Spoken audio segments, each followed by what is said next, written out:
नमस्कार दोस्तों, स्वागत है आपका अपने इस यूट्यूब चैनल पर। और आज हम बात करने वाले हैं आरओ और एग्जाम से संबंधित कुछ इंस्ट्रक्शन के बारे में। कैसे आपको परीक्षा के लिए तैयार होना है। तो कुछ लोगों के सवाल आ रहे थे कि क्या परीक्षा टलेगी, जो 27 जुलाई को प्रीलिम्स है, क्या वो परीक्षा टलेगी। तो बहुत सारे लोग पूछ रहे थे कि क्या परीक्षा टलेगी। तो इसके लिए आप समझ लीजिए कि परीक्षा समय पर ही होगी, 27 जुलाई को ही होगी। एग्जाम आगे नहीं बढ़ेगा, ठीक है।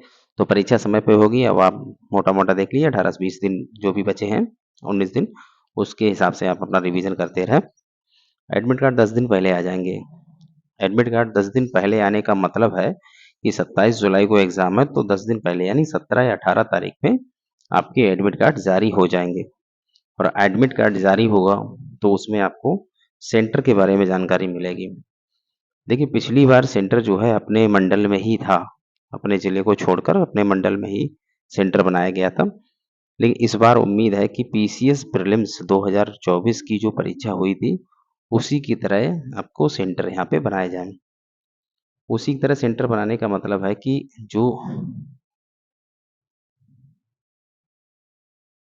जो बॉयज़ हैं, उनके लिए मंडल से बाहर व्यवस्था की जाएगी। अपना मंडल छोड़ के, जैसे कि किसी का बरेली मंडल है, तो बरेली मंडल को छोड़कर दूसरे मंडल में, नज़दीक के दूसरे मंडल में कोई ज़िले में डाल दिया जाएगा। और उसी तरह जो गर्ल्स हैं, उनको भी अपना ज़िला छोड़कर अपने ही मंडल में कोई दूसरा ज़िला दिया जाएगा, ठीक है। तो ये सेंटर आपको इस तरह के सेंटर के बारे में हो सकता है कि एडमिट कार्ड पे इस तरह की चीज़ें आएँ। और एडमिट कार्ड आपके 10 दिन पहले आ जाएंगे। तो आज 7 तारीख है, 10 दिन बाद एडमिट कार्ड आ जाएंगे। अच्छा, तो ये अगला बिंदु है कि परीक्षा केंद्र पर पहुंचने के निर्देश एडमिट कार्ड पर ही आएंगे। किस तरह से आपको एडमिट कार्ड पर दिया जाएगा कि कितने समय पहले।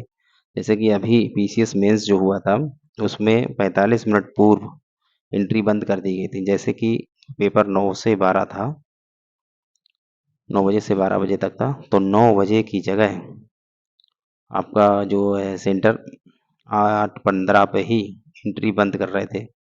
8:15 पे एंट्री बंद कर रहे थे, यानी 45 मिनट पूर्व आपको प्रवेश देने से वो मना कर देंगे। और एंट्री तो जल्दी ही शुरू कर सॉरी जल्दी शुरू कर देते हैं, 1 घंटा पहले, सवा घंटा पहले एंट्री शुरू कर देते हैं, ताकि लोग समय से अंदर पहुंचे। क्योंकि बायोमेट्रिक करना पड़ता है और रेटिना वगैरह स्कैन करते हैं, तो उसमें समय लगता है।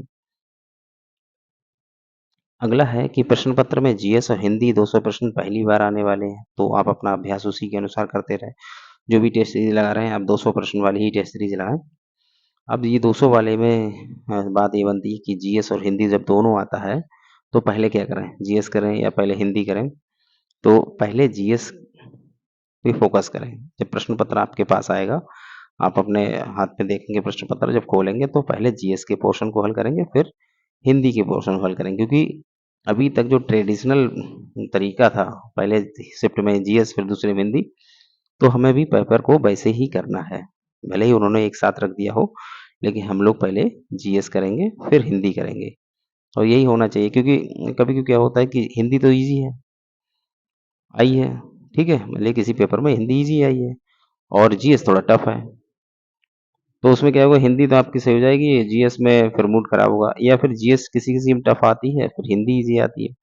लेकिन इसमें दोनों पेपर में साथ में ही रहेगा, तो कॉन्फिडेंस अपने आप आ जाएगा। मान लीजिए जैसे जीएस टफ आया और आप वहाँ 70-80 क्वेश्चन ही कर पाए, इधर पता लगा 50 प्लस हो गए, 52, 53, 54 या 55, 56 जो भी सवाल सही हुए, तो कॉन्फिडेंस अपने आप आ जाएगा कि हाँ, पेपर एक पोर्शन में पेपर सही था, एक में थोड़ा-सा खराब हुआ कोई, लेकिन टोटल मार्क्स आपको जोड़ के ही पता चलेगा। आप अपना तुरंत देख सकते हैं कि हमारा कैसा रहा अनुभव। गोले के लिए देखिए, एक चीज़ है, गोले भरने की जो है 3 घंटे मिल रहे हैं, तो इसमें थोड़ा समय बचेगा। क्योंकि पहले क्या होता था, जीएस में समय कम पड़ जाता था लोगों को और हिंदी में थोड़ा समय बच जाता था। लेकिन हिंदी का समय बचा हुआ व्यर्थ है, क्योंकि उसका जीएस में उपयोग नहीं कर सकते। लेकिन इस बार उसका उपयोग जीएस में कर सकते हैं। तो गोले अपनी क्षमता के अनुसार भरें और अभ्यास जैसे किया है। जैसे कुछ लोग होते हैं कि 10 सवाल कर लिए और 10 गोले भर लिए, 10 सवाल कर लिए, 10 गोले भर लिए। लेकिन कुछ लोग ऐसे होते हैं कि उन्होंने पता लगा कि पहले राउंड में जो सवाल हल हो गए मतलब 50-60 जो भी है, फिर उनको गोला कर लिया, फिर अगले राउंड में सवाल हल किए, फिर उनको गोला कर लिया। तो आपको जैसा तरीका सही लगता हो, आप जिस हिसाब से अभ्यास करते हैं घर पे, उस तरह से आप इसको देख सकते हैं। फिर ये कि जीएस को हल करेंगे तो किस तरह से करेंगे? मैंने पिछली वीडियो में भी बताया है कि पहला राउंड जो होगा, पहला चरण जो होगा आपका, वो लगभग 1 घंटे का रहने वाला होगा और आप उसमें कम से कम 100% कन्फर्म सवालों किस करेंगे, जो भी हो जाएँ आपके 50-60 जो भी हैं, वो आप करेंगे। आपके 40 होते हैं, 30 होते हैं, जो भी होते हैं, 100% कन्फर्म वाले सवालों को पहले 1 घंटे में, पहले राउंड में करेंगे। दूसरे चरण में उन सवालों को करेंगे जो 50-50 डाउट वाले हैं। अच्छा एक चीज़ और है, जब पहले जो कन्फर्म वाले सवाल आप करेंगे, तो पहले वाले सवालों को करते समय आप उन क्वेश्चनों पे मार्क करते रहिए। जो सवाल टाइम टेकिंग है, जो आपसे समय ले रहे हैं या जिनमें 50-50 डाउट है, उनको हम दूसरे चरण में करेंगे ताकि उन सवालों को ढूँढने की आवश्यकता ना पड़े। ये चरण आपका 25 से 30 मिनट या जो भी है 30-35 मिनट का होने वाला है। इन दोनों को मिला के आपके लगभग मेरी समझ से 80-90 के आस-पास सवाल हो जाना चाहिए। फिर तीसरे राउंड में आप उन सवालों को करेंगे जो डाउट वाले हैं। अच्छा ये मिनिमम बता रहा हूँ मैं कि यहाँ पे 50 से 60 है, यहाँ पे 90-100 हो जाएँगे। फिर ये 20 मिनट में डाउट वाले सवाल करेंगे। 20 मिनट का मतलब ये है कि गोले के समय को निकाल के जो भी समय बचता हो आपका 15 मिनट, 30 मिनट, 20 मिनट, 25 मिनट जो भी बचता हो, उसके हिसाब से आप काम करेंगे। ये स्ट्रैटेजी बहुत ही ज़्यादा कारगर है। इसी के अनुसार आप लोग काम करेंगे तो आपको फ़ायदा मिलेगा। फिर ये आती है बात कि कितने क्वेश्चन अटेम्प्ट करने चाहिए। कितने क्वेश्चन अटेम्प्ट करने चाहिए? तो ये जो है सवाल कितने क्वेश्चन अटेम्प्ट करने हैं, ये वहाँ पेपर की नेचर जो होगा, पेपर की प्रकृति जैसी होगी उसके अनुसार करना होगा। ये नहीं कि यहाँ पे आप सोच के जाएँ कि 140 सवालों में हम 130 सवाल हल करेंगे, लेकिन पता चला वहाँ पेपर जो है बहुत ही ज़्यादा टफ है, तो कैसे करेंगे? या 200 के सवाल जो है उसमें कितना करेंगे?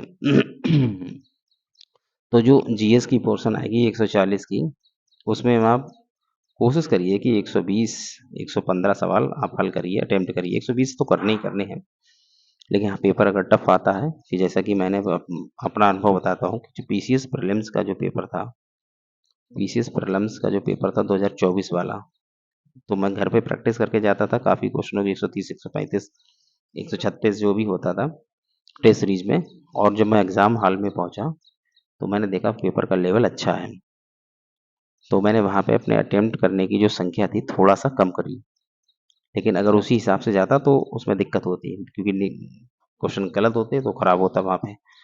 तो यहाँ पे आप उसको उसी तरह से कर सकते हैं। और हिंदी में आप अच्छी से तैयारी कीजिए, 60 में 55 प्लस का स्कोर रखिए और कोशिश करिए कि 60 में 58-57 जो भी सही होते हैं वो करके आइए।